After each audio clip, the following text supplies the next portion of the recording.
Assalamualaikum warahmatullahi wabarakatuh. Assalamualaikum warahmatullahi wabarakatuh. Alhamdulillahirabbil alamin wassalatu wassalamu ala sayyidil anbiya wal mursalin wa ala alihi wa sahbihi ajmain amma ba'd. Asyhadu an la ilaha illallah wahdahu la syarikalah wa asyhadu anna Muhammadan abduhu wa rasuluhu la nabiyya ba'dah. Allahumma shalli ala sayyidina Muhammad wa ala ali sayyidina Muhammad.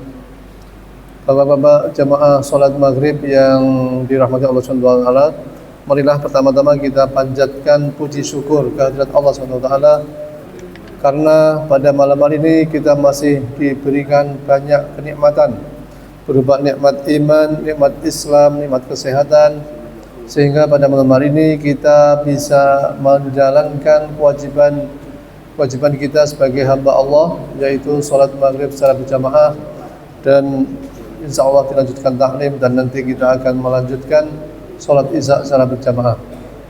Salawat dan salam marilah kita panjatkan kehadirat Nabi besar Muhammad sallallahu alaihi wasallam beserta keluarga, sahabat dan para pengikutnya sampai akhir zaman. Baiklah, pada malam hari ini tausiah akan disampaikan oleh Ustadz Zainuddin SAG. Untuk mempersingkat waktu, kami persilahkan pada Ustadz. Tafadhol Ustadz.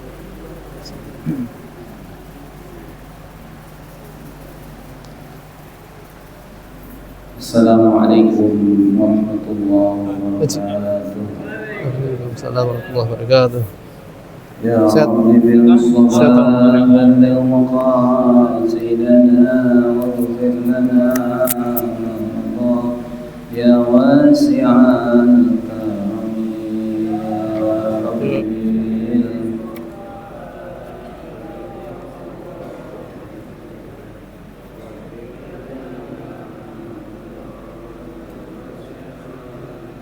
هدايا الله بنظرة من العين الرحيمة تداوي كل ما به من أمراض سقيمة يا رب بالمصطفى بلغ مقاصدنا واغفر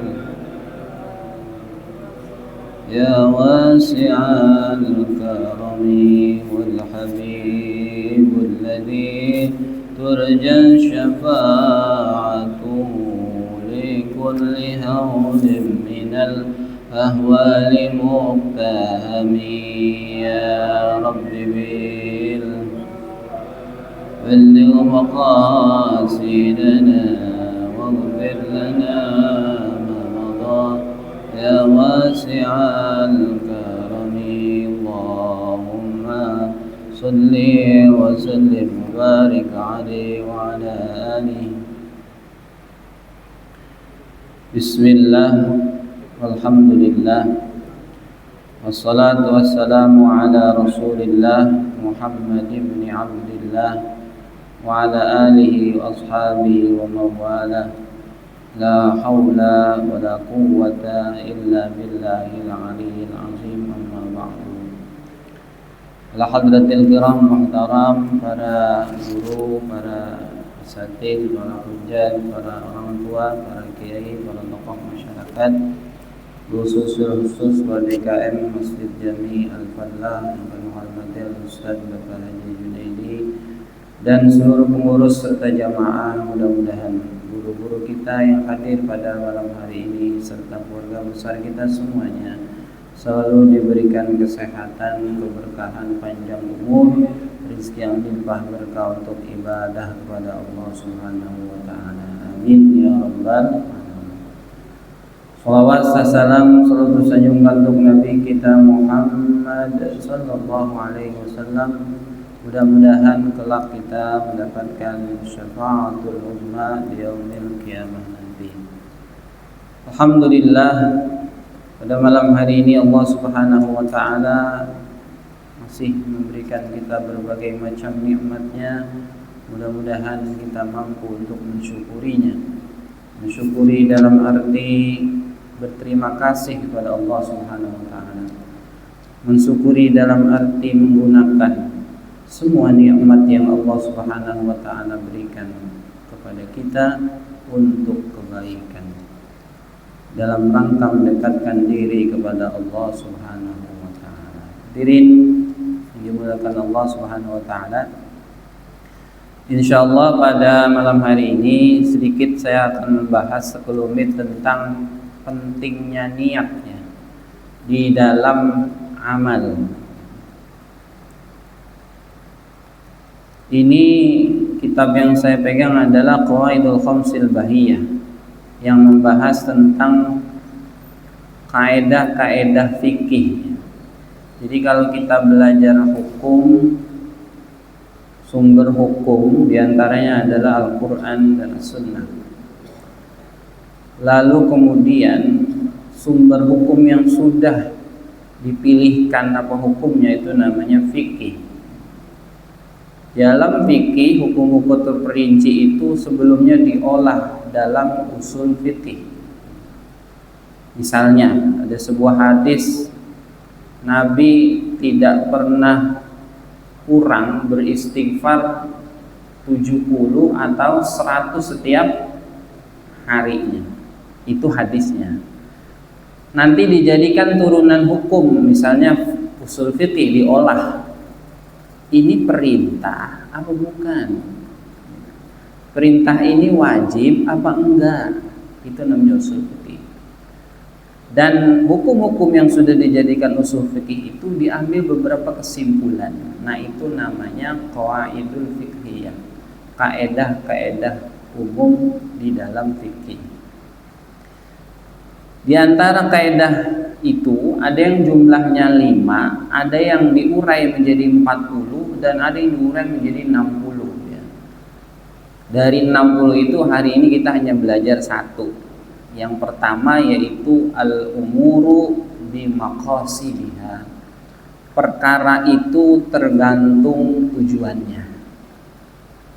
Perkara itu tergantung apa? Tujuannya. Bismillahirrahmanirrahim. Fi asli hadhil qaidah fa asluha qaulu sallallahu alaihi wasallam innamal a'malu binniyat. Dasar kaidah fikih bahwa semua urusan, semua perkara itu tergantung tujuannya adalah hadis Nabi kita Muhammad sallallahu alaihi wasallam. Nabi dalam sabdanya bersabda, amal itu harus dengan niat. Bahasanya kalau kita beramal enggak niat, dihitung enggak amalnya? Enggak. Misal kita mandi, mandinya mandi hadas besar, tapi kita mandi aja enggak niat tuh, maka itu tidak dihitung mandi hadas namanya. Karena enggak niat. Orang yang beramal enggak niat sama aja kayak enggak beramal. Nah, ini pentingnya niat dalam sebuah ibadah. Makanya di dalam bahasan ini fungsinya niat diantaranya adalah suryatin niyah li ajlil maqsudil aham minan niyah. Disyariatkannya niat karena ada beberapa tujuan penting. Di antaranya adalah tamyizul ibadah minal adah. Membedakan ibadah dengan adah, kebiasaan. Kita kalau mau makan cuci tangan, kalau mau wudu cuci tangan. Yang bedain apa? Cuci tangan mau makan sama cuci tangan wudu? Niat. Emang kalau cuci tangan wudu niat? Niat wudu kapan? Membasuh apa? Muka. Tangan itu sebelum muka apa setelah muka? Sebelum cuci tangan ini. Sunnah-sunnah wudu kan diantaranya pertama apa? Cuci tangan. Yang kedua apa? Kumur-kumur. Yang ketiga istinsar. Kata guru saya Ki Ahmad Syarifuddin Al-Burwani, itu kenapa cuci tangan? Supaya melihat warna air. Air itu kan yang air suci mensucikan adalah pertama warnanya warna air.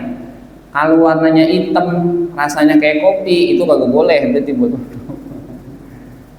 Yang kedua dikumur-kumur supaya ngerasain rasa, kata beliau.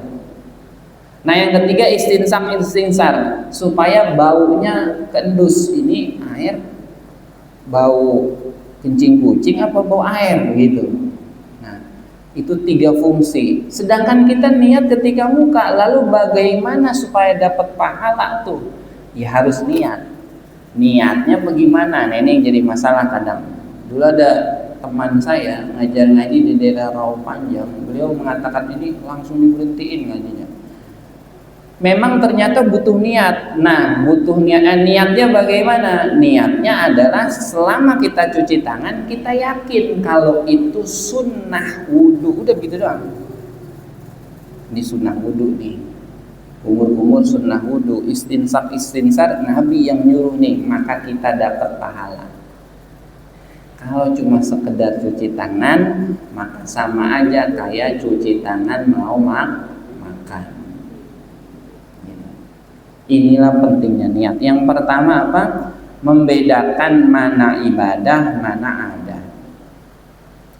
Yang kedua, wa tamyizu ratbil ibadah ba'duha min ba'din, membedakan susunan atau tingkatan ibadah. Kayak tadi Nabi bilang, Nabi bersabda, Nabi beristighfar sehari tidak kurang, dalam satu riwayat 70, dalam satu riwayat berapa? 100. Itu perintahnya wajib apa sunnah? Kalau dia sunnah, maka kita nggak istighfar, nggak ngapa-ngapa. Kalau dia wajib, kita nggak istighfar, maka kita apa? Dosa. Makanya ada pendapat mengatakan begini, semua ahli hadis menganggap semua perintah yang ada di dalam hadis wajib, gitu dia, bagi dirinya. Ya, jadi walaupun hukumnya sunnah, kalau bisa sehari jangan sampai kagak, kita istighfar berapa? Minimal 70. Sekarang kalau kita ngomongin logika, Nabi yang dipelihara maksum tidak pernah kurang dari berapa? 70. Kita habis sholat 3 doang. Astagfirullahaladzim, astagfirullahaladzim, astagfirullahaladzim. Lantar kalau dikali 5 berapa baru? 15. Nah ini dia. Nah, jadi itulah pentingnya niat diantaranya ya. Yang kedua, di sini ada gambarannya kal wudu wal ghusli, seperti wudu dan wal ghusli dan mandi. Fa innahuma mutaraddidani baina tanazzuf wa tabarrud wal ibadah. Gimana bedain mandi buat bersihin badan sama mandi ibadah? Ya niat gitu ya. Itu salah satunya adalah apa? Niat. Kita potong, makanya semua ulama menganggap bahwa niat itu wajib dalam melakukan ibadah. Nah, tapi para ulama berbeda pendapat mengenai apa? Misalnya waktu niat. Misalnya apa? Waktu niat. Menurut Imam Syafi'i, niat itu kalau sholat kapan niat? Ketika takbiratul ihram. Jadi ketika mengucapkan Allahu Akbar, di hati kita tuh harus niat. Jadi niat itu posisinya di mana? Di hati, bukan di mulut.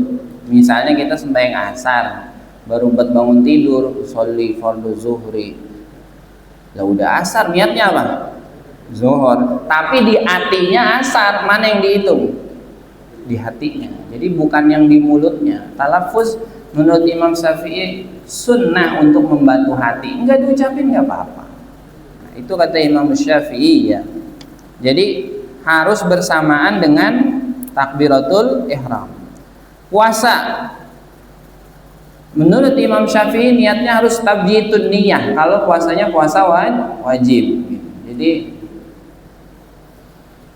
kalau mau puasa Ramadan niatnya harus dari malam. Misalnya jam 7 pagi kita baru niat, boleh nggak? Nggak boleh menurut Imam Syafi'i, karena harus tabjitun niyah. Kalau puasa sunnah boleh? Boleh. Jam 9 belum dibikinin kopi, belum ada goreng pisang, belum ngerokok sebatang-batang acan, udah berpuasa. Boleh nggak? Boleh. Kalau puasanya puasa sunnah gitu ya. Nah, sedangkan menurut mazhab lain ternyata beda-beda. Misalnya, menurut Imam Hanafi, niat boleh sebelum takbir asalkan masih dekat waktunya, gitu dia. Jadi masuk Masjid Al-Falah misalnya udah apa? Udah niat, saya mau sholat maghrib nih berjamaah, itu boleh. Ini tidak usah kita perdebatkan. Kenapa? Karena semua langkah-langkah dari mazhabul arba ini memudahkan kita, ya, memudahkan kita. Walaupun memang yang agak ketat adalah Imam Syafi'i. Kenapa? Karena Imam Syafi'i dalam niat sholat itu dia harus ada 3 hal. Yang pertama saya niat, yang kedua sholatnya sholat apa? Saya niat sholat zuhur, fardu apa sunnah gitu. Itu harus disebut. Apakah harus 3-tiganya diucapkan dalam hati? Enggak. Hati itu kadang lebih cepat dari mulut ya. Jadi Allahu Akbar itu udah ketangkep tuh dalam hati. Saya niat sholat zuhur fardu. Nah, gitu. Makanya dibantu oleh talafuz. Bapak-bapak yang dimuliakan Allah Subhanahu wa taala. Nah, inilah sebetulnya menariknya belajar qawaid fiqh. Misalnya nih ada qawaid yang lain saya bukakan. Makana aktsaru fi'lan kana aktsaru fadlan. Biasanya yang lebih banyak kerjaan yang lebih banyak pahala. Kata Nabi kita Muhammad SAW, riwayat Aisyah, riwayat Imam Muslim, ajruka ala qadri nasabik. Pahala kamu tergantung capeknya. Gitu. Capean sholat maghrib apa capean sholat subuh? Nah, banyakan rakaat maghrib apa banyakan subuh? Banyakan maghrib. Tapi gedean pahala sholat subuh berjamaah apa maghrib berjamaah? Subuh. Kok bisa? Ini hanya kaedah biasanya. Hanya kaedah aglabiyah. Dan ada yang keluar dari itu. Witir di sini dikatakan min furiyah hadil qaidah anna fasal witir afdalu min wasli. Witir kan boleh 1, boleh 3, boleh 5, boleh 7, boleh 9, boleh 11. Boleh nggak sekaligus 11? Boleh. Boleh nggak 1 terus 2 atau 2 2 2 1? Boleh. Boleh. Boleh nggak sekaligus 5? Boleh. Bagusan mana? Kalau pakai kaidah fikih maka aksaru fi'lan aksaru fadlan, maka yang 2 lebih baik daripada yang sekaligus 5. Kenapa? Iya, karena lebih capek. Kita tuh kalau udah tua, bukan kita, saya dah. Rasanya kalau bangun dari sholat tuh sampai berat begitu ya.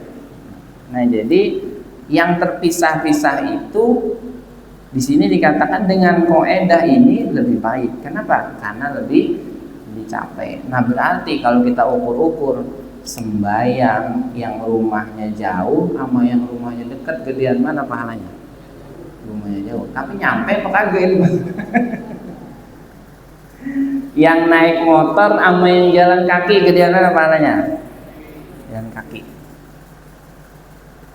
Walaupun yang naik motor nyampe itu juga pahalanya besar. Nah, ini kaidah fikih. Nah, sebagai pelengkap dari ini saya akan membacakan hadis-hadis yang kaitannya berhubungan dengan niat. Di antaranya adalah ya, dunia ini kan darul amal. Darul apa? Darul amal. Jadi tempatnya kita beramal. Kita baca Quran, kita sholat, kita pergi haji. Emang kelihatan pahalanya? Belum. Kapan nanti kita melihatnya? Di akhirat, yaitu darul jaza, tempatnya kita melihat balasan dari Allah Subhanahu wa ta'ala. Cuma kalau udah di akhirat, kita nggak bisa tuh beramal. Jadi selama kita masih diberikan sisa hidup, kalau bisa kita isi dengan amal-amal yang baik. Karena di akhirat tuh nggak bisa. Makanya kata Nabi apa dalam sebuah hadis sahih dari Imam Bukhari, idza qamatis saah, kalau udah terjadi kiamat, wa fi yadi ahadikum fasilah, di tangan kamu ada benih pohon, kalau sempet tanam dulu dah. Lah sekarang kalau udah kiamat, gunung aja hancur, lah nanam buat apaan? Tapi Nabi nyuruh itu. Artinya selama di sisa hidup kita, kalau kita bisa berbuat baik walaupun kecil, lakukan. Di masjid ada kotor, sampah, ambil. Jadi lakukan. Sekarang misalnya nggak bisa juga, maka penuhi hati dengan niat. Penuhi hati dengan apa? Niat. Kenapa? Karena niatul mu'min khairun min amali. Niatnya orang mukmin lebih baik daripada amalnya. Orang sedekah 1 miliar, niatnya pengen dipuji, dapat pahala nggak?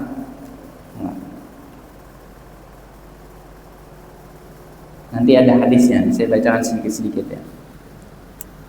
Yang pertama, mungkin kita sering mendengar hadis mengenai orang yang pengen taubat. Yang pengen apa? Taubatnya ada di sini, ada di sini. Kata Nabi kita Muhammad SAW, dulu ada orang yang udah bunuh 99.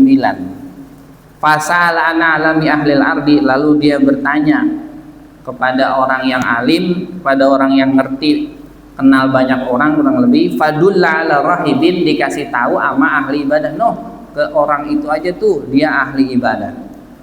Lalu dia datang, terus dia bilang, ada orang bunuh 99 orang, dia bisa taubat nggak? Kata ahli ibadah tadi, lah kagak bisa. Akhirnya ahli ibadah tadi dia apain? Dibunuh. Summa salana lam yahlil ardi, lalu ditanya lagi, saya pengen tanya lagi sama siapa nih? Fadulla ala rajulin alimin, lalu diunjukin orang yang ngerti agama. Jadi bukan ahli ibadah doang, orang yang ngerti agama. Lalu dikata apa? Tuan saya mau tanya, ada orang bunuh 100 orang. Kalau tadi kan 99, karena dia udah bunuh 1 lagi, berarti ditanya 100. Saya ada orang bunuh 100 orang. Di sini kata-katanya innahu qatala. Jadi dia bukan nanya dia yang bunuh. Ada orang bunuh 100 orang, Tuan. Fahallahu min taubah. Dia kira-kira bisa taubat nggak? Taubatnya diterima nggak? Lalu ulama tadi, orang yang alim tadi bilang apa? Iya. Umay yaqulu bainahu bainat taubah. Siapa yang bisa ngehalangin dia dari taubatnya kepada Allah gitu. Lalu apa? Orang alim tadi bilang intolik ila ardi kadza wa kadza, pindah, jangan di kampung ini, pindah ke kampung yang ono. Oh di sini mah emang rada-rada, ini ngomongin ini bukan di sini ya. Ini kampung ini emang rada-rada susah kalau diajak kebaikan, misalnya gitu, pindah. Nah ini salah cara kita nih, kalau kita mau berubah, ganti circle. Ganti apa? Circle. Ya kalau circle kita tukang gosip mulu ya, kita juga ke bawah gitu ya. Pindah yang pertama. Lalu nanti kamu akan ketemu kampung yang di sana orang-orangnya fa inna biha unasan ya'budunallaha. Orang-orangnya suka sekali beribadah kepada Allah Subhanahu wa taala. Dan jangan balik lagi ke kampungmu yang dulu. Akhirnya dia pergi, di tengah jalan mati. Fahtasamat fi malaikatur rahmah wa malaikatul azab. Malaikat rahmat, malaikat azab ribut. Ini jatahnya siapa nih? Gitu. Kata malaikat rahmah, ja'a taiban muqbilan biqalbi ilallah. Lah kan dia udah mau berubah. Gitu. Punya saya ini. Terus kata malaikat azab, innahu lam ya'mal khairan qattu. Iya, dia udah mau berubah. Lah dia ibadah belum acan-acan, baca Quran belum, sembahyang belum. Gitu. Fa'atahum malakun fi surati adamin. Lalu Allah mengutus seorang malaikat berbentuk manusia supaya jadi penengah. Faqala qismu bainal ardi. Udah hitung aja. Lebih dekat ke masa lalunya apa lebih dekat ke kampung yang mau dia berubah. Gitu. Akhirnya apa Pak? Dihitung. Ternyata cuma beda sejengkal. Yang menarik dari kisah ini adalah faghufirallah. diampuni Allah Subhanahu wa taala dan dia masuk surga. Guru saya nanya, itu disiksa lagi enggak di neraka? Sama guru saya, enggak. Nah, ini pentingnya kita apa nih? Niatnya. Niat apa? Saya janji dah nggak mau main video game lagi. Itu kebaikan tuh. Saya punya murid Pak, matanya habis semua. Jadi minnya gede-gede banget. Saya tanya, itu ngapa mata ngapa Neng? Saya min 4 Pak, sama yang sebelah plus. Kok bisa kelas 3 MTS udah begitu? Main handphone terus.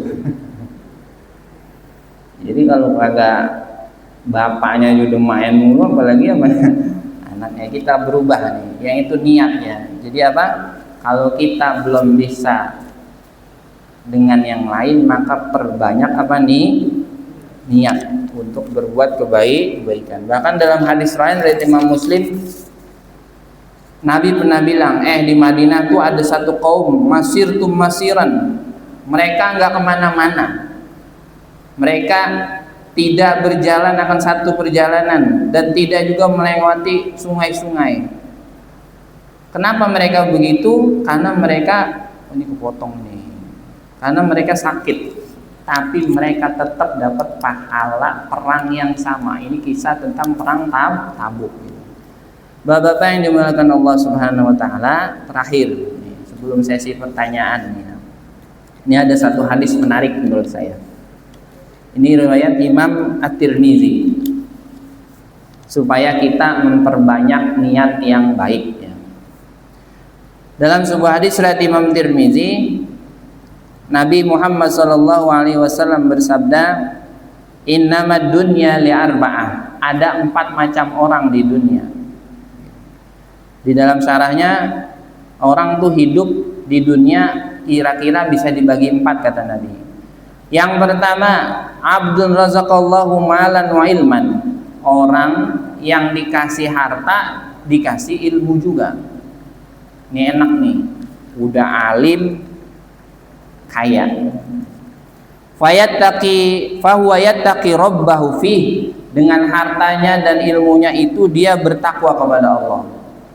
Yunfiqu fi ma amarah.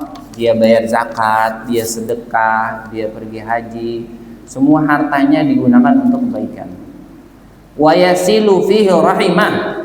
Bukan cuma kaya, bukan cuma alim, dengan alimannya dan kehartaannya, kekayaannya dia menyambung silaturahim. Biasanya kalau kita udah kaya, punya saudara susah, suka-suka rada-rada apa? Suka rada-rada tinggi. Biasanya, tidak semua. Makanya saya punya saudara, beliau punya pesantren di tempat saya mondok. Itu kalau ketemu saya, padahal saya orang nggak punya, diaku Pak, ini ponakan saya. Kita kadang kalau miskin ngaku-ngaku saudara kaya, malu nggak? Malu Pak. Iya kalau dia ngiyain, kalau kagak. Tapi kalau kita yang kaya punya saudara kita aku, seneng nggak dia? Seneng.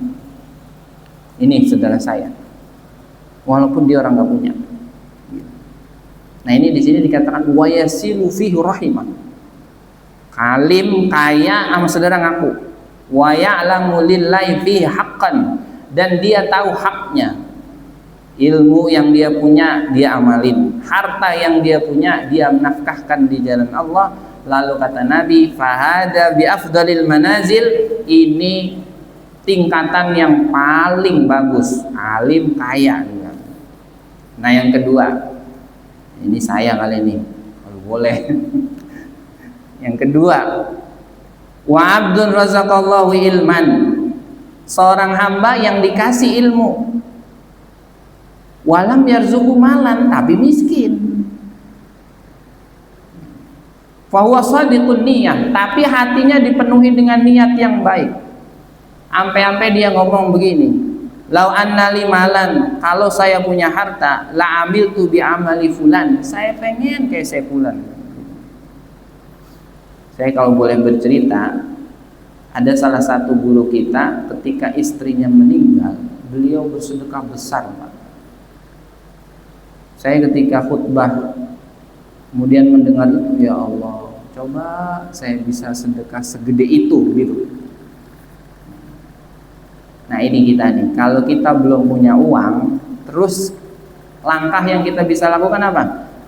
Kita bilang, saya pengen kalau punya duit sedekah kayak dia. Lalu apa kata Nabi kita? Fahuwa biniyatihi fa ajruhu masawa.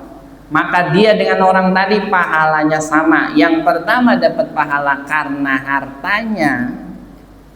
Kalau yang kedua dapat pahalanya sama karena niatnya. Jadi kalau menurut saya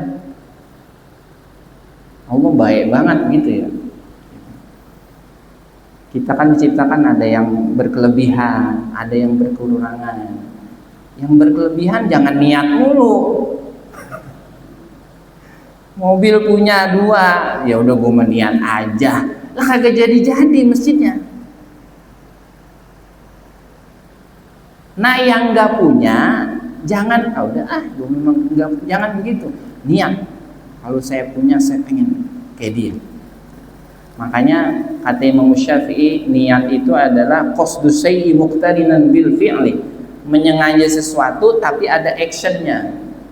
Bapak pengen pergi haji, pengen niat, udah saya niat, ngumpulin duit, kagak, ya bukan niat namanya. Jadi kata Imam Syafi'i, muqtarinan bil fi'li. Dulu saya waktu di pondok punya celengan, tiap ada kembalian kencringan ditaruh di situ, terus ditulis di situnya buat pergi haji gitu dia. Enggak masalah pergi apa enggak masalah cukup apa enggak, yang penting sudah apa? Niat. Makanya di dalam kitab Syarah Bukhari Umdatul Qari nanti ada seorang nenek-nenek di akhirat dikasih pahala haji, dia kaget, ya Allah saya nggak pernah haji. Iya, saya nggak pernah beli tiket haji. Iya, tapi kamu sudah niat. Lah kadang haji kan lama Pak, nungguin berapa tahun? 30. Umur kita udah 50. Nabung apa jangan? Nabung. Ada teman saya kuliah, itu nenek-nenek Pak, pada ngafal Quran. Pada apa? Menghafal Al-Quran. Kalau masih muda ngapal Quran, masih ada, oh iya nanti jadi imam masjid anu. Kalau udah tua buat apaan? Niatnya yang cakep. Nanti dia wafat menjadi niat penghafal Al-Quran. Udah tua, ngaji Quran belum bisa ngaji. Belajar. Walaupun udah tua, kalau diingetin besok begitu lagi. Coba dah ngajarin nenek-nenek ngaji. Lupa lagi, emang begitu, nggak ngapa-ngapa. Yang penting niat apanya? Niat belajarnya, itu niat ya. Udah mau isa. Yang ketiga, ini yang paling parah, dikasih ilmu, dikasih harta, tapi nggak amanah.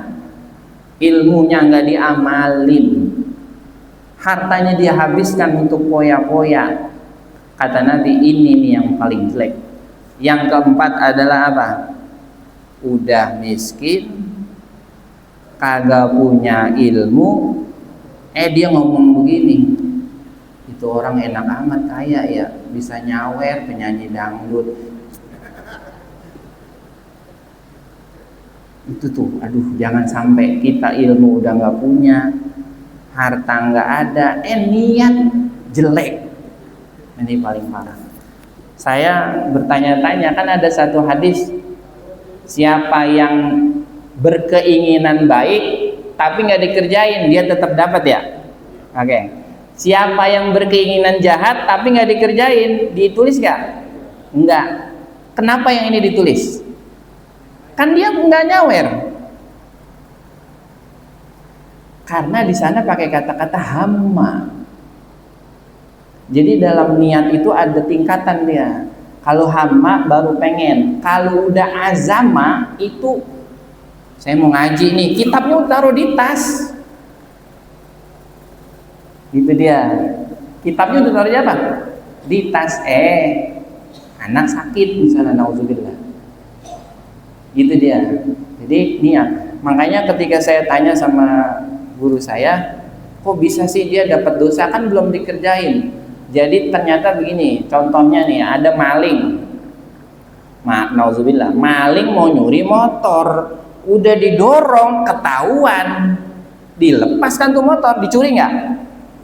Enggak, balik lagi. Dosa nggak tuh maling? Dosa. Dia tetap dosa, kan nggak nyuri motor. Dia sudah melakukan, tapi ada sesuatu yang mencegah dia melakukan itu, jadi nggak jadi. Itu dosa. Makanya ada satu hadis, kalau mau tidur niat apa? Bangun malam, kata Nabi.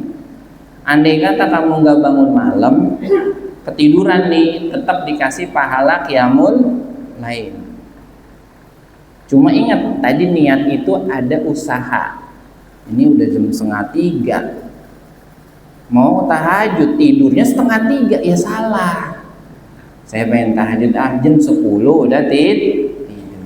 Nah ini pentingnya niat, bahwa pahala niat itu dibalas oleh Allah Subhanahu wa taala. Dan masih banyak lagi sebetulnya ya bahasan tentang niat, karena memang masalah niat ini sulusuddin, sepertiganya agama. Jadi pasti banyak pertanyaan tentang niat. Tapi ya kurang lebihnya mohon maaf, barangkali ada yang ingin ditanyakan silahkan. Ya. Udah bisa? Oh iya. Oh iya. Ya udah, saya mohon maaf kalau bahasanya kurang tersusun, tapi mudah-mudahan Allah Subhanahu wa taala memberikan kepada kita ilmu yang bermanfaat, rezeki yang melimpah berkah untuk ibadah, dan hati-hati yang selalu mengingatkan untuk kebaikan-kebaikan di jalan Allah Subhanahu wa taala. Saya dari tadi ngeliatin jamnya, kata saya iya, saya 10 menit lagi. Kurang lebihnya mohon maaf. Subhanakallahumma wa bihamdika asyhadu an la ilaha illa anta astaghfiruka wa atubu ilaik. Assalamualaikum warahmatullahi wabarakatuh. Terima kasih kepada Ustaz Zaidin mengenai pentingnya. Semoga apa yang disampaikan bisa kita ambil dan bisa kita laksanakan dengan sebaik-baiknya.